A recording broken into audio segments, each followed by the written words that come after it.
Question बताएंगे तुमको, ठीक है। चलो, तो हम लोग को आज मेनली थ्योरी वाला पार्ट करना है, ठीक है। हम देखो यहाँ तक करा दिया था how long is the product, जो बहुत पहले हुआ था, फिर समर्फिकेशन का गैप आया था, ठीक है। Fascinating fact about large number, ये करना है हम लोगों को। शॉर्ट दिख रहा है, हाँ देखो, फैसिनेटिंग फैक्ट्स हम लोग किसके बारे में, लार्ज नंबर के बारे में। फैसिनेटिंग मतलब कुछ इंटरेस्टिंग, कुछ जो लुभाता है मन को, और फैक्ट्स मतलब सच होता है, ठीक है। तो फैसी, ये एकदम रट्टू पार्ट है, ठीक है। तो आज एकदम बहुत इजी क्लास होगा, इसके बाद हम लोग एक क्लास करेंगे इसका, जो कि इसी वीक में होगा। जो लास्ट लेक्चर होगा इसका, उसमें हम लोग सारा बैक एक्सरसाइज करेंगे, ठीक है। और हम कुछ एक्स्ट्रा क्लास भी अब लेंगे सैटरडे संडे को भी, पर जो वो सब चलता है वो चलेगा ही, क्योंकि देखो सैटरडे संडे ही हमको टाइम मिलेगा, सैटरडे नहीं संडे। कल मेरा एक्स्ट्रा क्लास भी है 5 से 7, जब हम रिकॉर्डेड करेंगे। तो तुम लोग अब देख लो, मैनेज करो थोड़ा सा, ज़्यादा दिन नहीं, थोड़ा हम लोग सिलेबस ट्रैक पे आ जाएगा तब तक करेंगे, फिर नॉर्मल आ जाएंगे, ठीक है। डिफाइन करना चाहिए डिफरेंशिएट का मतलब कर लेता है ना, हाँ वही, तू कंपेयर करके डिफाइन करो वही। हाँ तो देखो, फैसिनेटिंग फैक्ट्स के अकॉर्डिंग टू एनसीईआरटी, सब इंटरेस्टिंग। देखो एक चीज हम तुम लोगों को बता रहे हैं, दोनों को, कोई भी बच्चा है एनसीईआरटी को मान लो, मतलब पढ़ाई के लिए, ठीक है, उससे एक एक लाइन से क्वेश्चन बनता है। तुम देखेगा ना, अगर एक एक लाइन पढ़ेगा, और सिर्फ इसमें नहीं, कॉम्पिटिटिव एग्जाम्स में भी हर चीज में आगे जाएगा। तो तुमको एनसीईआरटी को ही अपना की बनाना है। एनसीईआरटी का एक एक लाइन तुमको आना चाहिए कि इस लाइन से ये क्वेश्चन बन सकता है, स्पेशली थ्योरी सब्जेक्ट में। जैसे कि साइंस, अभी तुम लोग के लिए साइंस थ्योरेटिकली है मेनली, और मैथ्स में भी जरूरी है कि एनसीईआरटी का पहले सारी चीज रटा हुआ हो, फिर आरएस पे जंप करना है। आरडी पे उतना हम अभी रेकमेंड नहीं करते, क्योंकि आरडी हार्ड होता है यार। खाओ, ठीक है। तो some interesting facts about large numbers are hidden below, ठीक है। तो ये सब है वो पढ़ना, हम लोग ये सब पढ़ना स्टार्ट करते हैं, ठीक है। सबसे पहला है 1250 into मतलब 1250 into 380 is the number of kirtans composed by Purandaradasa according to legends. Basically ये फैक्ट्स है, तुमको सिर्फ समझना नहीं है, रटना है, ठीक है। देखो ये जो नंबर है जो हमें बताए 1250 into 380, ये दारा दसा जी यूज करते थे। किस चीज के लिए यूज करते थे, कीर्तन के लिए। कीर्तन तो पता है सबको क्या होता है, कीर्तन भजन, इसके लिए यूज करते थे। तो पहला फैक्ट हमारा क्या हो गया, 12, याद करो मेरे साथ, ये याद करने वाला चीज है। 1250 into 380। यार तुम लोग का एनर्जी कहीं नहीं है तुम्हारे अंदर, जब आज एग्जाम नहीं हुआ तो कहे का एनर्जी तुम्हारा गायब है। 1250 into 380 is the number of kirtans, ठीक है। the number of kirtans is the number को मैंने लिख रहे हैं, नो डॉट, नंबर ऑफ कीर्तन। अब देखो कीर्तन किस तरह से लिखना है, देखो ये कोई दूसरा लैंग्वेज है, ये कीर्तना, चलो हम लोग इंग्लिश में लिखते हैं। ये एग्जाम में आने का चांसेस बहुत कम है, लेकिन पेपर डिफिकल्ट हुआ है, थोड़ा थ्योरेटिकल फिलिट वगैरह में आ सकता है, ठीक है। तो हम लोग सब कुछ करेंगे, आए ना आए। कंपोज्ड बाय, अब किसके द्वारा कंपोज किया गया था वो भी पढ़ लेंगे। कंपोज्ड हम एकदम सब कुछ नहीं लिखेंगे क्योंकि तुम्हारा बुक में दिया हुआ है, तुमको भी नहीं लिखना है। बस जैसे पॉइंटर वाइज बता रहे वैसे ही लिखना है तुमको भी।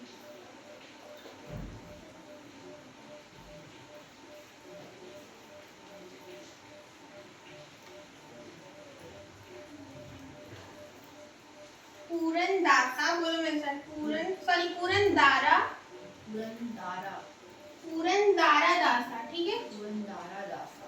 ठीक है। थोड़ा सा बड़ा नेम है, ठीक है। तो पहला पॉइंट ये हो गया। इसके आगे लिखा हुआ है पूरन दारा दासा वॉज कंपोजर एंड सिंगर। और पूरन दारा दासा जी कौन थे? एक सिंगर थे और कंपोजर थे। कंपोजर मतलब जो म्यूजिक पे काम करते हैं, ठीक है।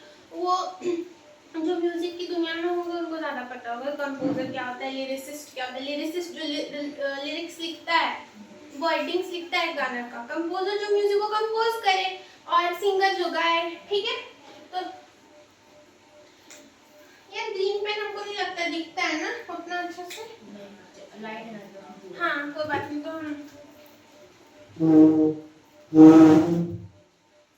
तो ये क्या थे? सिंगर थे। इसी तरह से फ्लो चार्ट के फॉर्म में लिखो ताकि याद रहे। जितना स्टेटमेंट लिखेगा ना उतना ही कंफ्यूज होगा। बोलो, सिंगर थे और क्या थे? सिंगर थे और ये क्या होता है? कंपोजर। कंपोज करते थे म्यूजिक को, तो कंपोजर थे, ठीक है।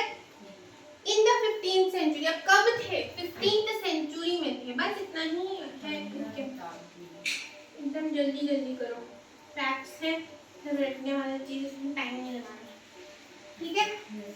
कोई डाउट नहीं आ रहा है यार, पता नहीं है। कल इंग्लिश में कोई डाउट नहीं आया एक्सक्लेमेटरी सेंटेंस से। His कीर्तन spammed social reforms। अब उनके कीर्तन किस चीज के बारे में spammed रहते? spammed मतलब फैले हुए रहते थे। तो रिफॉर्म, भक्ति, स्पिरिचुअलिटी। स्पिरिचुअलिटी देखो अलग अलग काइंड का होता है। मेरे लिए स्पिरिचुअलिटी मान लो पूजा, तुम्हारे लिए स्पिरिचुअलिटी मान लो पूजा करना हो सकता है। मेरे लिए फॉर सपोज किसी को अच्छा फील कराना हो सकता है, जीव जंतु का रक्षा करना हो सकता है, उनको खाना खिलाओ, उनका सेवा करो। किसी को सेवा करना भी सिर्फ स्पिरिचुअलिटी है। जिसको सेवा का जरूरत है, वैसा नहीं कि तुम एकदम हाँ, तो वैसा नहीं। जिसको सेवा का जरूरत है, बूढ़े लोग, जानवर, जो इंजर्ड है, जो हाँ बस पैरालाइज, इंजर्ड, वही पैरालाइज में आ गया वो सब, ठीक है ना। तो इस तरह से ये स्पिरिचुअलिटी बहुत सारी चीजें हो सकती है। भक्ति सबको पता है, हम लोग सब रिलीजन किसी न किसी चीज के लिए हम लोग भक्ति करते। और एक चीज क्या लिखा हुआ था? रिफॉर्म। रिफॉर्म मतलब देखो, रिफॉर्म मतलब रीबर्थ। कर्मा में बिलीव करते बहुत लोग, हम करते हैं, ठीक है। तो कर्मा, क्या वाला? कर्मा नहीं पता है? उसमें क्या करते हैं? बिलीव करते हैं। हाँ अरे भाई हाँ समझ गए। छोड़ो, इसमें नहीं घुसेंगे अभी हम। इस पर कभी बात करेंगे, ठीक है। इंटरेस्टिंग टॉपिक है। He systematized methods for teaching Carnatic music. और कौन सा म्यूजिक, ये भी इम्पोर्टेंट है। ये कार्नेटिक म्यूजिक मतलब नहीं पता है। म्यूजिक का कोई फॉर्म होगा, ठीक है। जैसे देखो डांस का डिफरेंट फॉर्म होता है ना। हम डांसर है तो बता रहे हैं, ठीक है। कथक, हम कथक डांसर है, ठीक है। तो हम कथक के बारे में बता रहे हैं। भरतनाट्यम होता है, क्लासिकल बहुत सारे फोक सॉन्ग, फोक म्यूजिक होता है। कर्नाटका, एक होता है एक डांस। कर्नाटका स्टेट का नाम है। कर्नाटका कर उसी के स्टेट का एक कर्नाटक। हाँ सही बोल रहा है। प्रोनाउंसिएशन गलत है पर वैसे ही होता है।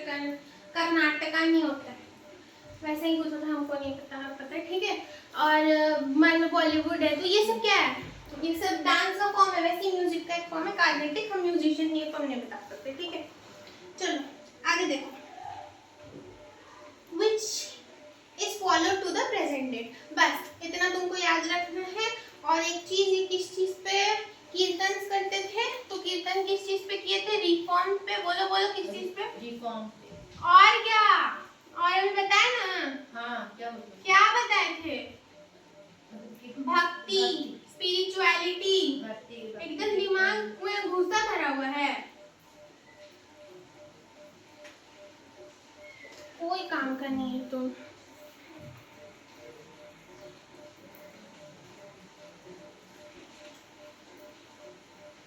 थोड़ा सा घींच पिच हो गया, कोई बात नहीं, ठीक है। अब देखो नंबर 2 देखते हैं।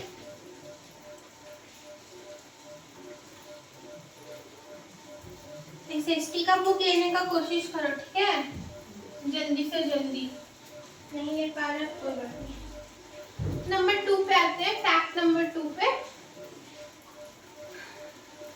अब देखो यहाँ पे कुछ क्वेश्चंस है, ठीक है, इसी से related. How many years did he live to compose so many songs? At what age did he start composing songs? So he composed 4,75,000 songs। सोच रहा है 4 लाख से भी ज्यादा सॉन्ग्स को वो किए, क्या कंपोज किए। कंपोज मतलब वही कंपोजर थे तो कंपोज किए, बनाए, गाए, ठीक है। तो यही बोला जा रहा है। और कितने साल के थे जब वो कंपोज किए? How many songs per year did he have to compose. अब देखो ये क्वेश्चन है लार्ज नंबर के हिसाब से, ये थोड़ा न्यूमेरिकल है, ठीक है। क्वेश्चन है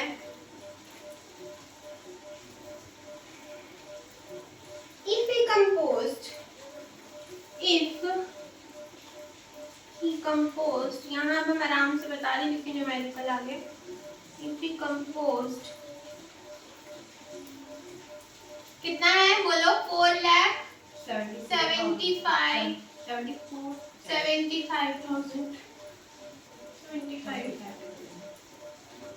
नहीं पता है ना तो कॉन्फिडेंस मत रखा करो, ठीक है। जब एकदम 100% श्योर हो तब कॉन्फिडेंस रखो। Songs, then how many songs per year? How many songs, question समझ आया? सॉन्ग्स पर ईयर,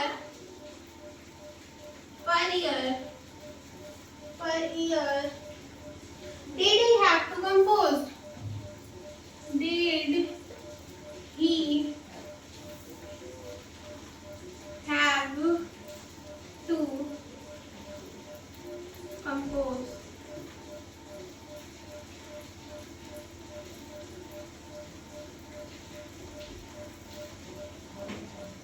आगे तो समझ में आ गया।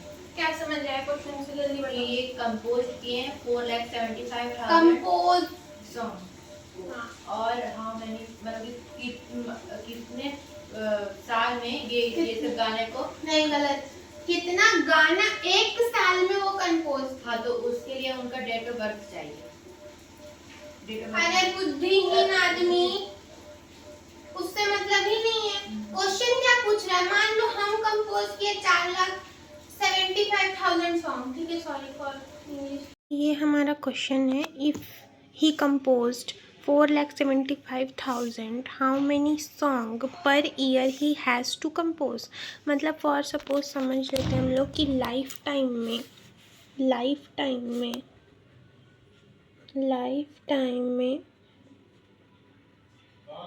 he composed मतलब उन्होंने इतने गाने बनाए, कितने? 4,75,000। अब हमें नहीं पता कि उनका लाइफ कितने दिनों का था, तो हम अज्यूम कर लेते हैं, अज्यूम मतलब मान लेते हैं कि वो 80 इयर्स तक रहे और उन्होंने 80 इयर्स तक गाने बनाए। 80 इयर्स ही कंपोज्ड इतने सॉन्ग्स, ठीक है, हम मान लेते क्योंकि क्वेश्चन में हमें दिया नहीं है, ठीक है। तो इन्होंने कितने गाने बताए? 4,75,000, ठीक है। हमने ये माना है क्योंकि क्वेश्चन में ऐसा कुछ दिया नहीं कि वो इतने साल में उन्होंने इतने सारे गाने बनाए। अब हमें 1 ईयर का पूछा है तो हम यूनिटरी मेथड का यूज़ करेंगे। तो वो कैसे यूज़ करेंगे हम लोग? देखो, लाइफ टाइम में अगर उन्होंने इतने गाने बनाए हैं और हमें 1 ईयर का पूछ रहा है, अगर हमें बहुत सारा दिया हो और 1 का पूछे तो हमेशा डिवीज़न करते हैं, ठीक है। तो किससे डिवीज़न करेंगे? 1 ईयर के लिए सिंपल 80 से डिवाइड कर देंगे, जितने गाने बनाए उसको। यही हमारा जो है वो आंसर निकल के आ जाएगा। आप इसको फर्दर सॉल्व करोगे तो उन्होंने 1 ईयर में इतने गाने बनाए हैं। 70,000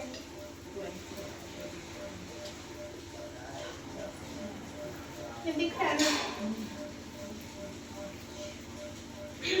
Is the approximate distance in kilometers between Earth and the Sun? Earth और Sun के बीच का ही डिफरेंस है, पढ़ो। सोशल साइंस क्वेश्चन पूछेंगे, तब याद है तुमको लॉन्ग। नहीं ये हो गया बस इतना ही। हाँ अभी उतना ही करो। ये क्या है? अप्रोक्सीमेट डिस्टेंस किसका? सन और अर्थ के बीच का। अप्रोक्सीमेट है, याद रखना, कोई भी एग्जैक्ट डिस्टेंस हम लोग पता नहीं कर सकते। Is the approx. देखो इंसान क्या क्या कर लिया है, तुम भी कुछ करो ना। Approx, approximate distance. किसी को स्पेस में नहीं जाना है तुम लोग का क्लास से, एस्ट्रोनॉट वगैरह। इतना कोई यहाँ बच्चा अमीर नहीं, सब अमीर बच्चा लोग का साथ है। मतलब ये फैक्ट है, मतलब हम लोग को इतना रिसोर्सेज नहीं है देखा जाए तो। देखो अप्रोक्सीमेट डिस्टेंस सब आईएएस से बनना, आईएएस से क्रैक करेंगे। हाँ तो आजकल तो यार गवर्नमेंट एग्जाम तो हम फेड अप हो चुके हैं। अप्रोक्सीमेट डिस्टेंस बिटवीन ऐसे नहीं लिखा जाएगा, ये डब्ल्यू डब्ल्यू हाँ बिटवीन सन एंड अर्थ। ठीक है बस इतना ही जानो यार, इससे ज्यादा मत जानो। The distance keep varying throughout the year, थोड़ा थोड़ा वेरी करते रहते हैं, क्योंकि जो हम लोगों का अर्थ जी है वो रिवॉल्यूशन करते हैं, रोटेशन करते हैं, ठीक है। ये रिवॉल्यूशन और ये जो घूम रहे हैं ये रोटेशन। ये घूमता, ये अपने एक्सिस से घूम रहा है वो रोटेशन हुआ, और ऐसे रिवॉल्व कर रहा है सन के अराउंड वो रिवॉल्यूशन, ठीक है। हाउ डू दे मेजर, अब देखो इससे रिलेटेड भी सब हम बोलते हैं, हर फैक्ट से रिलेटेड क्वेश्चंस भी है, तो चलो थोड़े थ्योरेटिकल कम हो क्लास।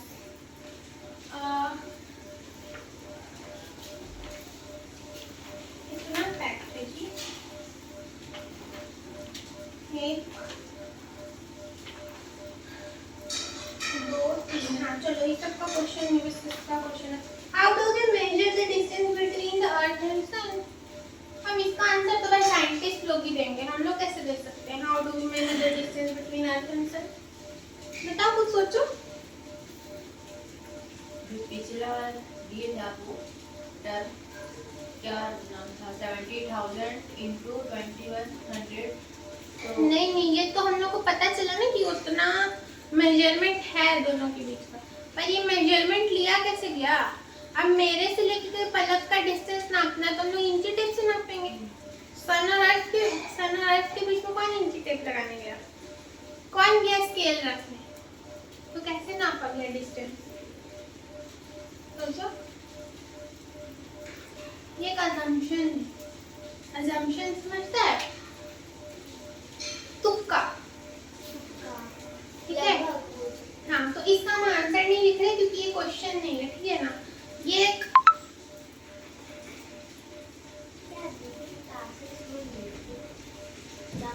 तुक्का है, ठीक है। लड़की से अपना क्लास नहीं पढ़ा जा रहा, तुक्का है ये। हम लोग अज्यूम करते हैं, कुछ भी अज्यूम करते हैं, तो ये भी अज्यूम। कुछ साइंटिस्ट लोग के एक्सपेरिमेंट्स होते हैं उसके बेसिस पे भी आता है, कुछ अजम्पशंस होते हैं और उन लोग का अजम्पशन एकदम बेसलेस नहीं होता है, ठीक है। या कुछ थ्योरीज का, थ्योरीज मतलब कोई भी साइंटिस्ट आया और बोल के गया कि 2 + 2 मान लो 5 होता है, तो ये थ्योरी बन गया। ये सच है कि नहीं वो नहीं पता हम लोगों को, पर कोई साइंटिस्ट आके बोल के थ्योरी दे दिया, तो मान लो ये आशुतोष थ्योरी है, आशुतोष नाम का एक साइंटिस्ट दिया, तो ये उसके नाम से थ्योरी बन गई। ये फैक्ट है कि नहीं ये नहीं पता हम लोगों को, ठीक है। फैक्ट मतलब सच क्या है वो नहीं पता, क्योंकि इम्पॉसिबल है, नेक्स्ट टू इम्पॉसिबल है, खुद सोचो ना। नेक्स्ट फैक्ट नंबर 3, हाँ पूछो। टेस्ट नहीं वो टेस्ट वाला में आप मेरा नाम ना आशुतोष लिखे थे, आशुतोष। हाँ। तो मैं वो एआई लिख दिया होगा, उसमें हम थोड़ा क्लीन कराए थे, या ना वो टी को पी बना दिया होगा, कोई बात नहीं, जेंडर सबके लिए। देखो टेस्ट वाला में ना क्वेश्चन क्यों लिख दिया?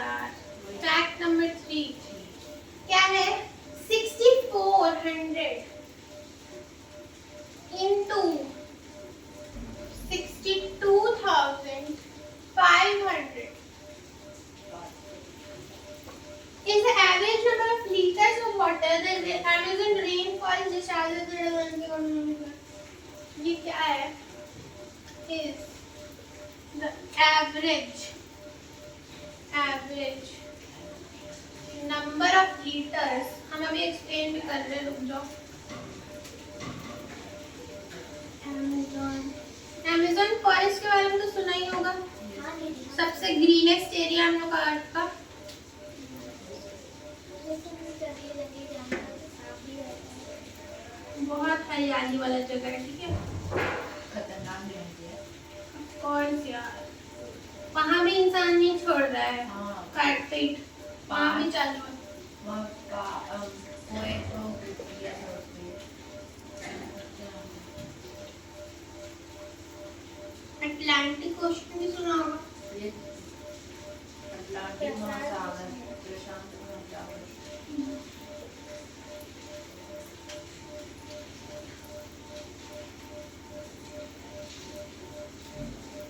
तो इतना litre of water Amazon forest discharge मतलब देता है अटलांटिक ओशन को पर सेकेंड। हर सेकेंड में इतना पर लीटर पानी देता है। क्रेजी है, ठीक है। ठीक है, अभी कुछ नहीं करेगा रथ में, नहीं कर पाएंगे। नहीं फालतू का तेज नहीं बनना है, सब कुछ नोट्स में मिल जाएगा। चलो 2 फैक्ट्स बचे हैं, फिर खत्म करते हैं, ठीक है।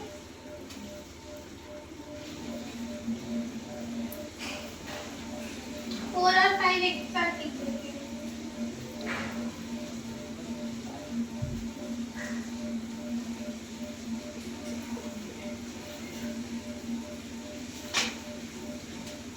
अच्छा 5th और 6th बचा हुआ है, सॉरी।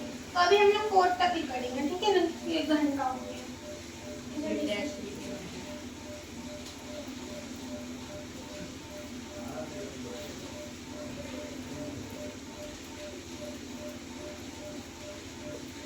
इसके बारे में और डिटेल में तुम लोग बुक से पढ़ेगा, ठीक है। हम मेन चीज एक्सप्लेन कर रहे हैं।